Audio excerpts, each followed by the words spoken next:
வசனத்தை உங்களுக்காக வாசிக்க விரும்புகிறேன்.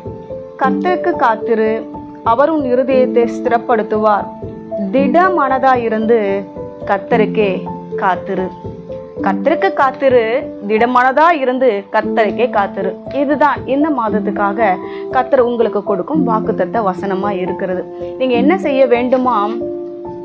6 மாதங்கள் எனக்காக காத்திருந்தீங்க. 6 வாக்குத்தத்தங்கள் உங்களுக்கு நேராய் கடந்து வந்தது. அது எல்லாவற்றுக்காகவும் இப்பொழுது நிறைவேறும், அப்பொழுது நிறைவேறும் என்று காத்து கொண்டு இருந்தீர்கள். இப்போதும் கூட நான் உங்களுக்கு சொல்லுகிறேன், திட மனதா இருந்து கர்த்தருக்கே காத்திருங்கள், அவங்கள் இருதயத்தை ஸ்திரப்படுத்துவார். தேவ பிள்ளைகளை, இன்றைக்கு நிறைய பேருக்குள்ள ஏன் அந்த திட நம்பிக்கை வருவதில்லை தெரியுமா? அநேகருடைய வாழ்க்கையில நான் நீண்ட நாளாக காத்திருக்கிறேன், வெகு நாட்களாய் காத்திருக்கிறேன். இந்த 6 மாதங்கள் மட்டுமல்ல, 6 வருடங்களாக, பல மாதங்களாக நான் காத்து கொண்டு இருக்கிறேன் என்று சொல்லுகிறவர்கள் எத்தனையோ பேர்.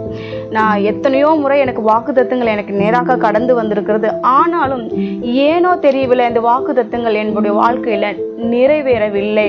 அதற்காக தான் நான் காத்து கொண்டு இருக்கிறேன் என்று நினைக்கிறேன்.